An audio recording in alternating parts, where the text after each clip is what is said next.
மரியாதையை தர வேண்டும் என்ற கண்ணியத்தை சொல்லித்தர வேண்டும் என்பதை என்னடா அவர் எம்எல்ஏடா தெரியுமேடா.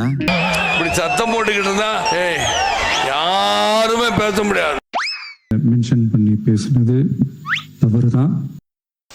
சட்டமன்றத்தின் கண்ணியம் குறித்து நமக்கெல்லாம் சொல்லிக் கொடுத்திருந்தார். சொல்லிடுறேன் அதையெல்லாம் அவர் இந்த உலகத்துக்கு ஏதோ ஒரு முக்கிய செய்தி சொல்ல வராரு. அவர் கொஞ்சம் சொல்ல விடுங்க. எப்படி கண்ணியம் குறித்து அண்ணன் எங்களுக்கு எல்லாருக்கும் சொன்னாரோ, மாண்புமிகு எதிர்க்கட்சி தலைவருக்கும் சிறிதளவு அதை நீங்கள் சொல்லிக் கொடுக்க வேண்டும். ஓகேங்க, அங்க அடிச்சா எடுத்துக்கிட்டோம், இங்க அடிச்சா எடுத்துக்கிட்டோம், எங்கெங்கயோ அடிக்கிறான் எடுத்துக்கிட்டோம். ஏன்னு சொல்றேன், காரணத்தை சொல்றேன், சொல்ல வர இருங்க, காரணத்தை சொல்றேன். மாண்புமிகு முதலமைச்சர் அவர்கள் அவைக்குள்ளே வரும் பொழுது அமர்ந்திருக்கக்கூடிய எதிர்க்கட்சி தலைவருக்கு அந்த கண்ணியத்தை சொல்லிக் கொடுத்து அந்த கண்ணியத்தை சொல்லிக் கொடுத்து என்னமா பேசுறா, ஏதாச்சும் பண்ணுங்க. என்னடா பேச்சு? மரியாதையை தர வேண்டும் என்ற கண்ணியத்தை சொல்லித்தர வேண்டும் என்பதை முடிச்சிருக்கேன். சம்மதம் இல்லைங்க. உன் வேகம் எனக்கு பிடிச்சிருக்கு.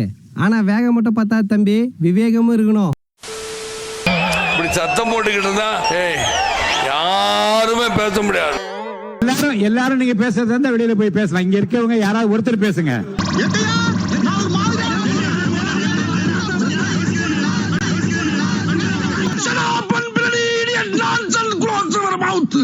குற்றாலத்தில் இருக்க வேண்டியதா இங்க வந்து யாராவது ஒருத்தர் பேசுங்க, யாராவது ஒருத்தர் பேசுங்க. நீங்க பேசுங்களா, அவர் யாராவது ஒருத்தர். உங்களுக்கு பதில் சொல்ல அனுமதி அளிக்கிறேன் மாண்பு உறுப்பினர் நேரு அவர்கள். என்ன தேர்றாங்க? நம்முடைய முன்னாள் முதலமைச்சர் அவர்கள் இருக்கிற போது, அவர் வருகிற போது எதிர்கட்சியில் இருக்கிற தலைவர் எழுந்ததில்லை. ஆனா எதிர்கட்சி தலைவர் கற்றுக் கொடுக்க வேண்டும் என்றெல்லாம் அவர் சொல்ல வேண்டிய அவசியம் இல்லை. அதான் விஷயம். இது நேத்து இன்னைக்கு இல்ல, காலங்காலமா தொண்டு தொட்டு நடக்கக்கூடிய ஒரு சம்பவம். அவர் அடுக்கடுக்கா சொல்லிட்டு வந்தாரு. அவர் கருணாநிதி பேர் சொல்லிட்டானா? நம்முடைய தம்பி அவர்கள் எங்களுடைய தலைவரை பெயர் சொல்லி அழைத்தார்கள். அவர் பேசிய அவர் குற்றச்சாட்டு சொல்லி அவைக்குள் நீக்கப்படுகிறது. எவ்வளவு அளிக்கிறது, டிலைட் பண்ண எவ்வளவு பண்றது? அவர்களுக்கு என்ன மனதில் பட்டதோ அதை சொல்கிறார்கள். நீங்கள் அது தவறு என்று சொல்லி நீக்குகிறீர்கள். ஆனால் நேரடியாக லைவ் போய் கொண்டிருக்கிறது. என்ன தரையில பேசலாம், தரையில வருது லைவ் டெலிகாஸ்ட். தமிழ்நாட்டில் இருக்கிற ஜனங்க பூரா பாட்டு இருப்பாங்களா? மாண்புமிகு முதலமைச்சர் அவர்கள் தலைவரோட பேரை மென்ஷன் பண்ணி பேசுனது தவறுதான். தப்புதான். அவர் சார்பா நான் சாரி. என்ன மன்னிச்சிருங்க. உரிய விளக்கங்கள் இல்லை. எனவே அதை கண்டித்து நாங்கள் வெளிநடப்பு செய்கிறோம். கொஞ்சம் அமைதியா வெளியேறுங்க. அமைதியா வெளியேறுங்க. அமைதி. சத்தம் இல்லாம கேட்கணும்.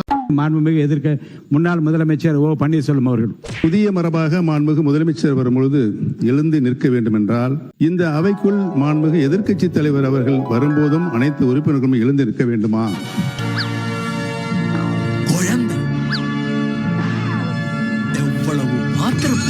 மாண்புமிகு பேரவைத் தலைவர் அவரிடம் நான் விளக்கம் கேட்க கடமைப்பட்டிருக்கிறேன். முதலமைச்சர் வருகிற போது, எதிர்க்கட்சியில் வருகிற போது எழுந்து நின்று மரியாதை தெரிவிக்க வேண்டும் என்பது கட்டாயம் அல்ல. இருக்குடா எங்கடா இருக்கு? ஏறத்தாழ மணி 12 ஆக போகிறது.